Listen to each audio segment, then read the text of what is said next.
welcome to my channel. Today I'm going to be using the Dog and Cat Communication Tarot deck to give you a message from your pet about the new year. So maybe what your pet, your dog or your cat, wants you to kind of focus on this year, maybe something that they want you to use as a New Year's resolution or something they just want you to think about this year and bring into your life or release for this year 2020. Our animals are really in tune with our energy, so they can give us some really good insight. So let's see what your pet has to say to you for this year. Before we get started, I want to invite you to join our Facebook group, Living with Familiars, if you would like to enchant your pet's life. And I also want to invite you to subscribe to my channel, because when you are subscribed, I feel that I can better tune into your energy. Of course, this reading will work without being subscribed, but I just feel that I can better get in touch with your energy and give you a better reading when you are subscribed. So let's get started. I'm going to shuffle the cards and put them into 3 piles, group 1, 2, and 3, and then I'll let you choose which pile you feel has the message that you need to hear. Okay, a message from your pet for 2020. Something your pet wants you to bring into 2020 or release in 2020.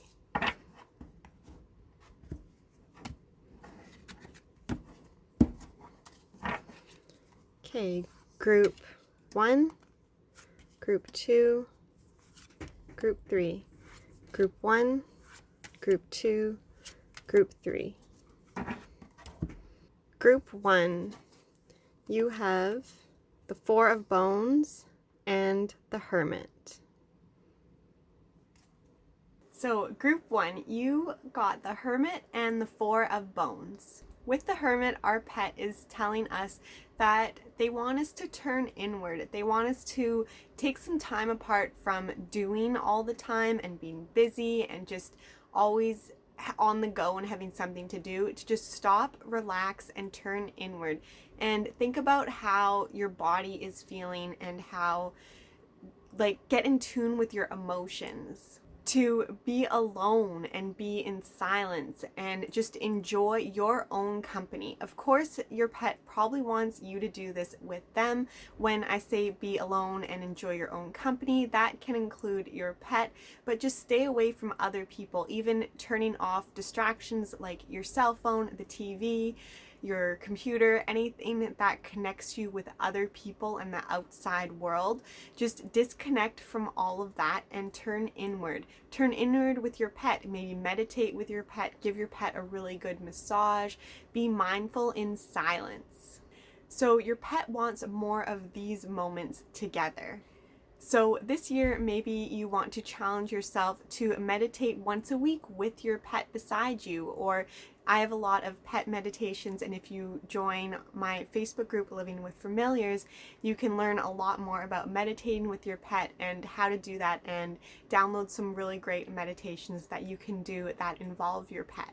And then with the 4 of Bones, your pet is saying that they really love their possessions. They love their food, their toys, what they have, what you've provided for them.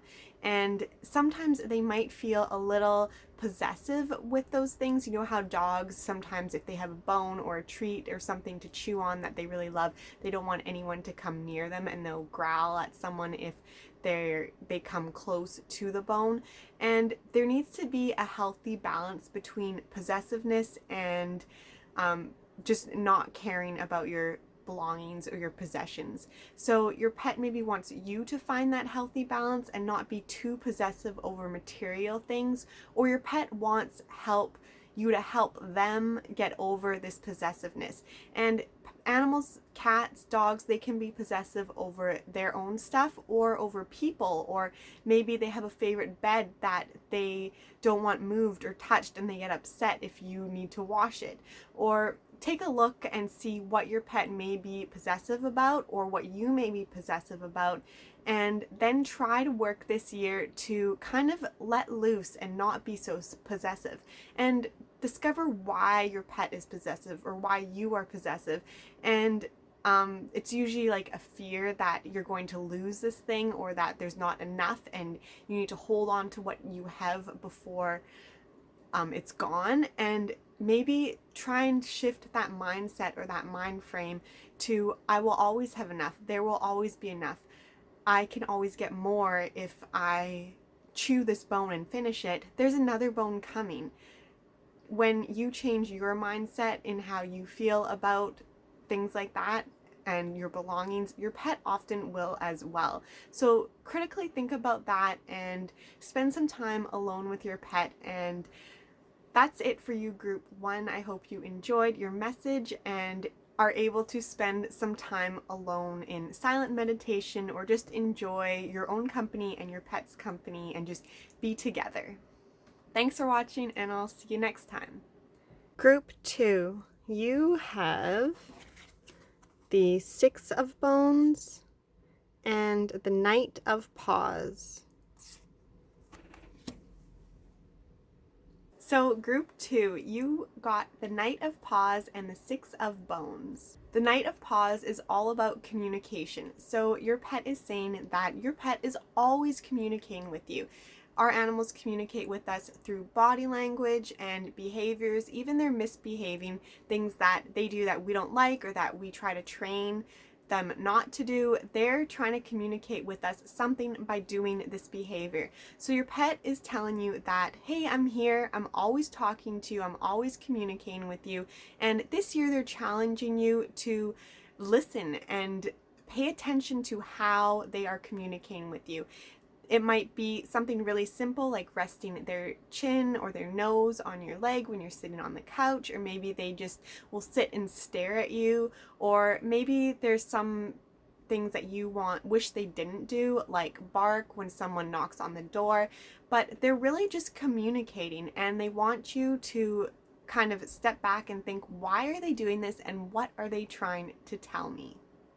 So just be open to all forms of communication from your pet, all body language and behaviors and actions and feelings that your pet has, and try to understand what your pet is trying to tell you by doing what they're doing. So take the time to listen and beware of all forms of communication. And this might not just be with your pet, it might be with other people in your life. Just be aware of the actions that people make and not just the words that they're saying.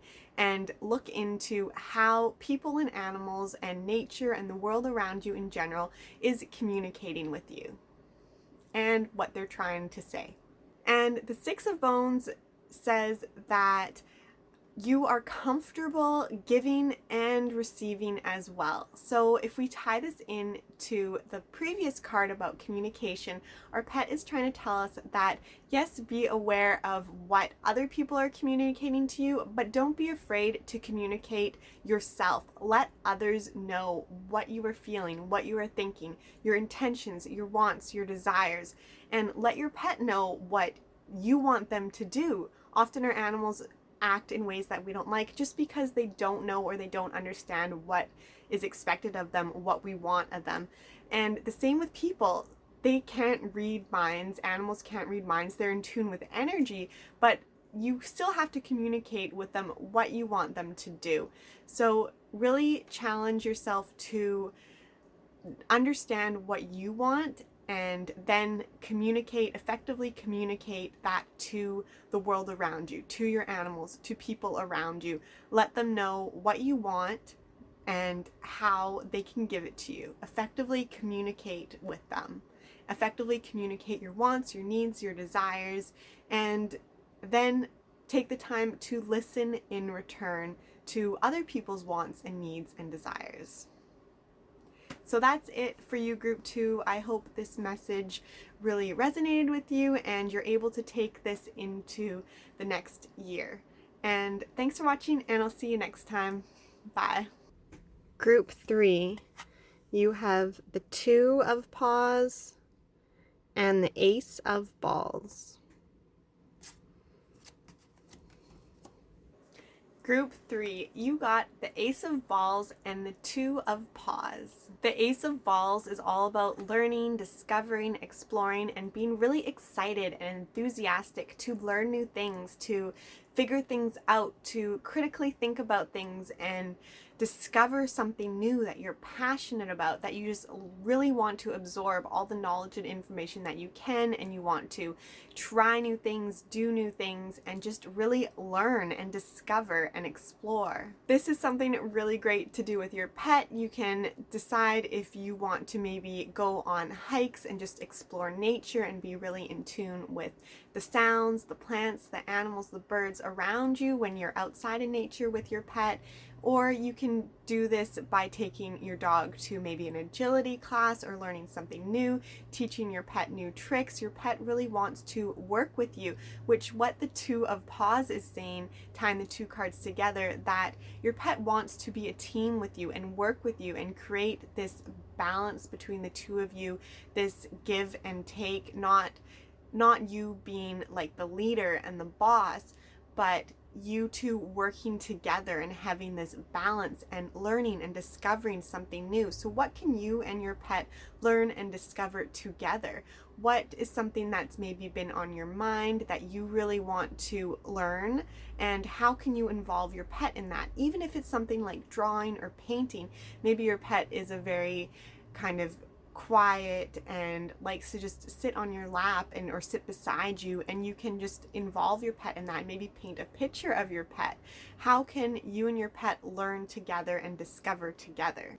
The Two of Paws also says that your pet really wants you to consider their feelings, not that you don't right now. Currently, they could be just validating that, hey, I love it when you consider me and what I like and what I want, and we're really a team, and I want to take this team and this partnership and this relationship further by learning something together, by putting us both outside of our comfort zone. So your pet kind of wants to push you into something new and different, to learn and discover something outside of your comfort zone, maybe something you've been thinking about recently, or something that you've kind of always wished that you could do, that you've always been a little bit shy or scared or uncomfortable doing. Your pet's encouraging you to do that, and they're saying, we can do that together, whatever that is. I want to be involved in it, even if it's something that you want to do that you can't really do with your pet, like an agility class. If that's not what you want to do, if it's something that doesn't involve your pet, then come home and talk to your pet and tell your pet about